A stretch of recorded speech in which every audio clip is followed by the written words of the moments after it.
Well, things are starting to look up. Vaccines are being distributed, lockdowns are being lifted, unless of course you live in Australia, but businesses are opening up and the economy is starting to recover. But for one very well-known company, this is really hurting their results. I think if management had their way, they'd want everybody back in lockdown, ASAP. So in this video, we're going to be running through why this business is now struggling and whether investors should be concerned. So let's get started.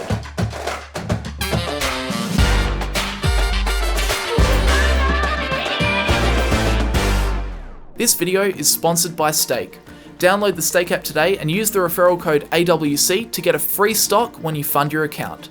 Details in the description. So the company that seems to get worse as the economy gets better, the business I'm referring to is Netflix. Check this out. Before the lockdown, Netflix was adding 9.6 million subscribers per quarter, 2.7, 6.8 million, 8.8 million. Then boom, lockdown hits. Everyone is stuck at home with not a lot to do, and Netflix adds 15.77 million subscribers, then 10 million subscribers, then a little blip, yes, 2.2 million, but then back to 8.5 million subscribers. And look at their free cash flow too during this time. Again, in the lead up to the lockdown, all negative, negative 400 million, negative 500 million, then a whopping negative 1.67 billion. I mean, this was looking grim. But then lockdown hits and look at this turnaround. Positive cash flow, hooray! 162 million, 900 million, 1.1 billion. It does look as though they sacrificed Q4 a little, maybe for some accounting purposes, but then again, 700 million in Q1 2021. So I think the management team wouldn't know what to feel. I mean, people around the world getting infected, the economy falling to pieces, but it's great for their business. However, why I decided to make this video now is that just last week, Netflix released their Q2 2021 earnings. And now they're seeing the opposite. As a huge number of people globally get vaccinated, get back into the workshop or back into the office, all of a sudden, Netflix becomes a little less relevant to their day-to-day lives. And their Q2 results perfectly reflect this. For subscriber additions in Q1, they were already on their way back down to earth with 3.98 million subscriber additions, but now in Q2, just 1.54 million. Q2 2020, a year ago, they added 10 million subscribers. Now, just 1.54 million.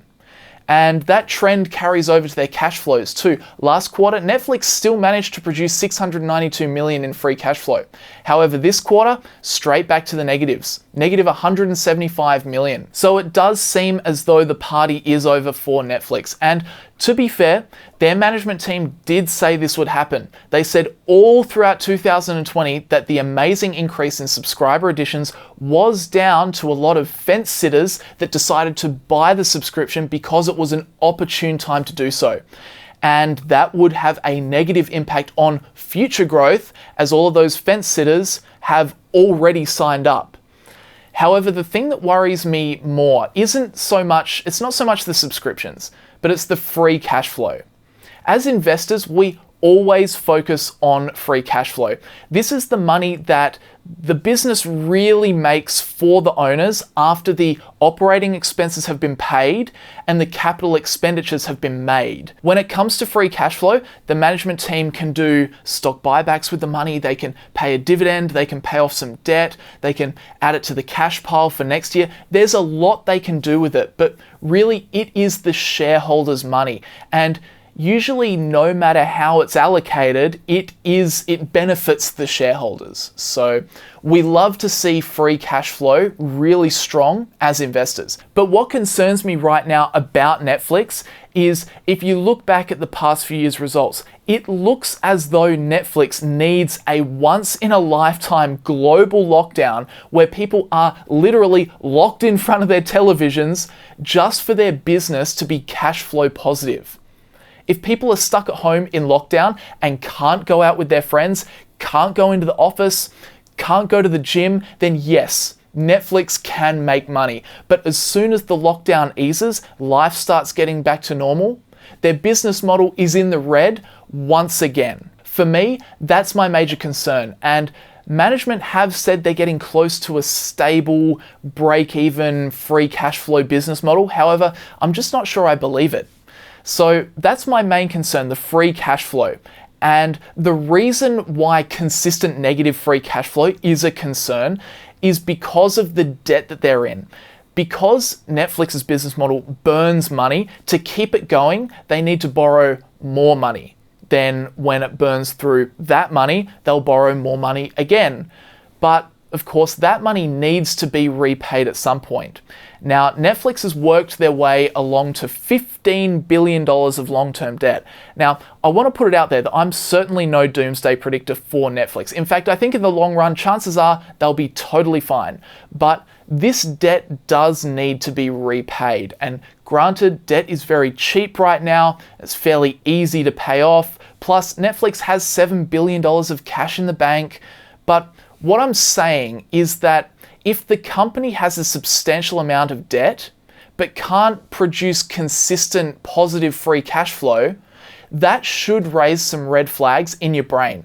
Because what if something unexpected causes a bump in the road for Netflix? What if they can't access fresh new debt? What if investors don't want to give them more money? What if their free cash flow suddenly sinks even deeper into the red and then a big debt repayment comes due? Again, I do want to reiterate that I'm certainly not predicting doomsday for Netflix. In this current environment and in their current financial position, they'll probably be fine. But as a long-term investor, this is definitely something that should jump out at you when you read through the financial statements.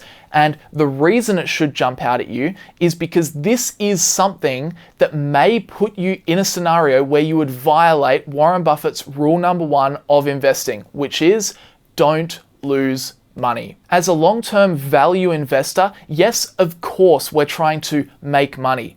But before we get to thinking about that, we do a series of checks on the business to make sure it's extremely unlikely that our investment will be wiped out. We make sure we're capable of understanding the business. We check to ensure the company has a competitive advantage. And importantly, we look at the debts of the business, what they owe to others. You know, any issue with those 3 things can sink an investment. So we ensure we're across that. Then we start looking to things like growth of revenues, growth of the cash flows, and the return on invested capital, the valuation, those things that will propel the company forward and make us money. Another example of this was the airlines over the past few years.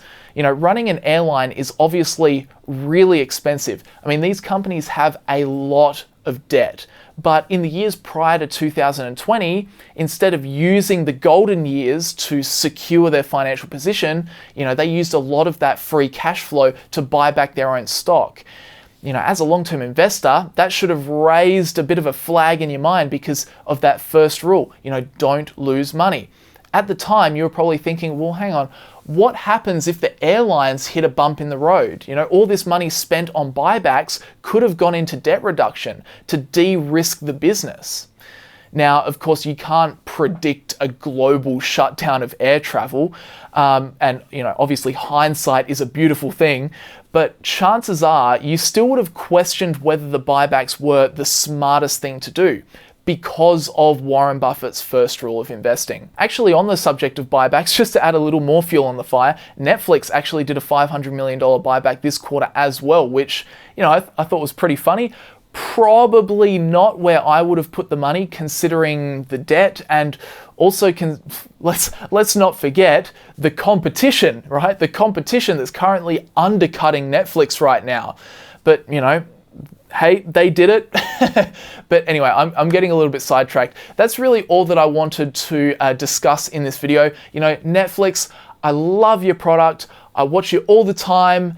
But the fact that you need a global lockdown to be cash flow positive, to me, means I'll probably be on the sidelines for a little while longer. But Honestly, I'm no Netflix short seller or anything. I really do hope that Netflix succeeds because as a consumer, I want Netflix to battle with Disney Plus, to battle with Prime Video, because at the end of the day, if there's competition in the space, it just means there's better content for us to watch. So I certainly hope they succeed. But overall, guys, that will do us for this video. That is what I wanted to highlight.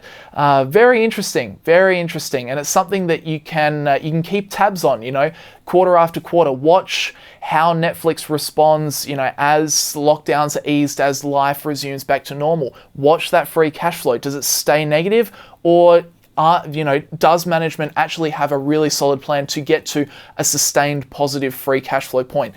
I'd be really interested to see how it plays out. But anyway, guys, that'll do us for this video. If you found it useful or if you enjoyed it, leave a like on the video. It really helps me out, helps out the video in the YouTube search, in the YouTube algorithm. Subscribe to the channel if you are new around here. Maybe you haven't seen one of my videos before. We talk a lot about the stock market on the channel, so feel free to subscribe. And if you want to check out PROFITFUL, that is my business, link down in the description below. We've got 2 investing courses, both on active investing and on passive investing, if you want to check that out. But that'll do us for this video, guys. Thank you very much for watching, and I'll see you all in the next video. Hey guys, thanks very much for watching the video. So every now and again, people will reach out to me and ask what stockbroker I use for the trading or the investing that I do over in the United States.